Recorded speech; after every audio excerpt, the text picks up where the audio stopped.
भेड़िया का शिकार मेंढा। भेड़िया को हमेशा लगता था कि इस जैसा कोई नहीं। जब भी जंगल का कोई जानवर इसके इलाके में आ जाता तो इसे वो बुरा भला कहकर वहां से भगा देता। ऐसे ही एक दिन एक मेंढा नदी के पास एक भेड़िए को दिखा। अरे ओ मेंढे, तुम यहाँ से चले जाओ। मेरे इलाके में आकर मेरे हिस्से का ही पानी क्यों खराब कर रहे हो? माफ़ करना, ये नदी जो है ना, ऊपर से बहती है। और आपको पता तो है ना, ये पानी नीचे के हिस्से में आया है। तो आपके इलाके का पानी गंदा कैसे हुआ? आप मुझे बताएं ज़रा। हाँ छोटू, ज़्यादा बकबक मत कर और चुपचाप यहाँ से चला जा। मैं यहाँ से नहीं जाऊँगा। और ये जंगल और यहाँ की बहने वाली ये नदी आपकी ही नहीं, बल्कि हम सब जानवरों की है। बहुत बोलता है तू वैसे। मुझे लगता है मैंने तुझे कहीं देखा है। देखा होगा तो क्या है? हाँ याद आया, तू वही हो ना जिसने मेरा पीते जी का अपमान किया था। हैं? कौन? मैं कुछ भी हूँ? होश में तो हो ना तुम? मैं तुमसे उम्र में कितना छोटा हूँ। अरे अरे, तभी तो मेरा जन्म भी नहीं हुआ होगा। और मैं यहाँ कुछ ही दिनों से पानी पीने के लिए आया हूँ। कोई और मेंढा होगा वो। हाँ हो सकता है, लेकिन था तो तुम्हारी बरादरी का ही ना। तो मैं क्या करूँ? बहुत तू कर रहा है। अब बस हो गई, बस। बातचीत में तूने मेरा बहुत वक्त गंवा दिया। मैंने तुम्हें यहाँ से भागने का कहा है, तुमने मेरी बात ही नहीं सुनी। अब भुगतो। हाँ हाँ, क्या मतलब है इसका? बहुत बोला पानी। इतनी देर से तुम्हें बातों में उलझा दिया था। तुम्हें पता भी ना चला मैं तुम्हारे कितने पास खड़ा हूँ। अब बच्चों, अपनी जान बचा लो। अरे अरे अरे, मत मारो मत मारो। और बड़ी चालाकी से इस मेंढे का शिकार कर लेता है और वहीं पे सो जाता है। बेचारी नन्ही बकरी। गर्मियों का मौसम शुरू हुआ था। इतनी कड़क गर्मी से सब प्राणी परेशान थे। जिसे देखो वो तालाब के पास होता या किसी पेड़ की छांव में। एक दिन एक हैना को जोरों से प्यास लगी थी। पूरा जंगल छान मारा, लेकिन उसको पीने के लिए पानी नहीं मिल रहा था। बहुत कोशिश के बाद उसे एक पुराना सा कुआं नजर आता है। उसे देखकर वो बहुत खुश हो जाता है। हाय माँ, मिल गया। इतनी कोशिश के बाद मिला तो सही। चलो पहले पानी पी लेता हूँ। आज तो खूब पानी पीऊँगा। जैसे ही है ना पानी पीने के लिए नीचे झुकता है, उसमें तो बहुत कम पानी है। इतने नीचे मैं कैसे जाऊँगा? तभी उसकी नज़र कुएं के चरखे पर जाती है। एक बाल्टी ऊपर और दूसरी बाल्टी नीचे होती है। अच्छा, तो ऐसे पानी निकालते हैं। मैं उस ऊपर वाली बाल्टी में बैठ जाता हूँ, फिर नीचे वाली बाल्टी से ऊपर आ जाऊँगा। ऐसे ही है ना कुएं में नीचे पहुँच जाता है और बहुत सारा पानी पी लेता है। आह, कितना मीठा पानी है। वाह, मज़ा आ गया। आज तो थोड़ा और पानी पी लेता हूँ। और वैसे भी यहाँ कितना ठंडा लग रहा है ना। कुछ देर तक उस कुएं के अंदर बैठा रहता है। जैसे ही उसका पानी से मन भर जाता है, उसे तभी पता चलता है, अरे मैंने पानी तो पी लिया, पर इस कुएं से बाहर कैसे निकलूंगा? हाय, मैं मर गया, अब क्या करूं? तभी हेना को आवाज़ सुनाई देती है। हैं, ये तो कोई बकरी की आवाज़ लगती है। शायद पानी पीने के लिए आई होगी। शायद पानी पीने के लिए कुएं के पास आ रही होगी। आने दो, मैं इसको उल्लू बनाता हूँ अभी। अरे बकरी, कैसी हो? पानी पीने के लिए आई थी ना? अरे बहुत मस्त और ठंडा पानी है भाई, आओ ना, नीचे आओ। हाँ, इतनी गर्मी है, प्यास तो लगेगी ना, मगर मैं नीचे कैसे आऊँ?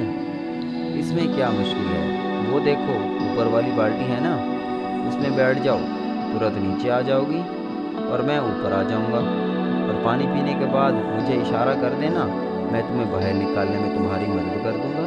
ठीक है? बकरी बोलती है, हाँ हाँ ठीक है भाई, जैसे तुम कहो। जैसे ही बकरी ऊपर वाली बाल्टी में बैठती है, हीना ऊपर आ जाती है। बेचारी बकरी नीचे चली जाती है। बकरी को ये नहीं मालूम था कि ये हेना की चाल थी।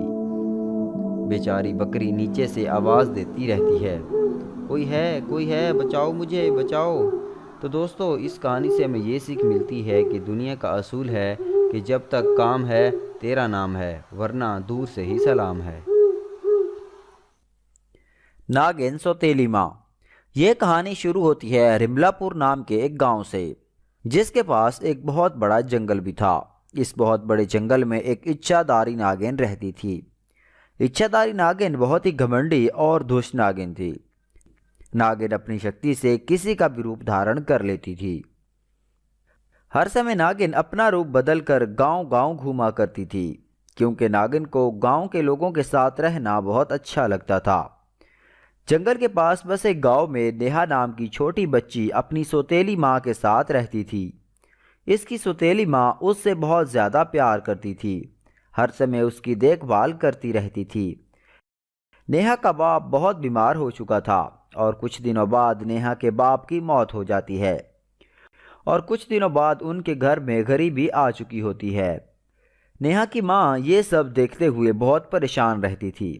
एक दिन नेहा की माँ सोचने लगती है, जितने भी घर में पैसे हैं ख़त्म हो चुके हैं, मुझे कुछ न कुछ काम करना चाहिए, नहीं तो हम दोनों माँ बेटी भूखी मर जाएंगे। ये कहते हुए नेहा जंगल में लकड़ी काटने चली जाती है और जंगल से लकड़ियाँ काट कर इन्हें बेचकर पैसे लाती है। अब मुझे डरने की कोई ज़रूरत नहीं है, मैं अपनी बेटी को खुश रख सकती हूँ। एक दिन उर्वशी जंगल जा रही थी, तभी नागिन की नज़र उर्वशी पर पड़ती है। अरे ये औरत जंगल में क्या कर रही है, चलो इसका हाल चाल पूछती हूँ। नागिन अपना रूप बदलकर उर्वशी के पास चली जाती है। ए औरत, तुम जंगल में क्या कर रही हो?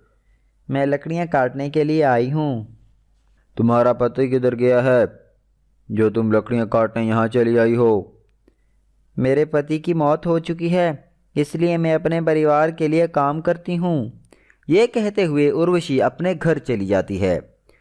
मुझे पता करना होगा इस औरत का घर कौन से गांव में है। नागिन उर्वशी के पीछे जाने लगती है।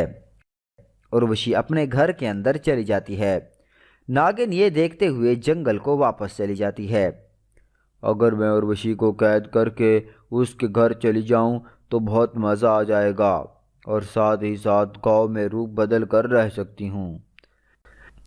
अगले दिन उर्वशी लकड़ी काटने के लिए जंगल जाती है। तभी नागिन उर्वशी को जंगल में कैद कर लेती है। तुम जिंदगी भर इसी पिंजरे में रहोगी, मैं जा रही हूँ तुम्हारे घर।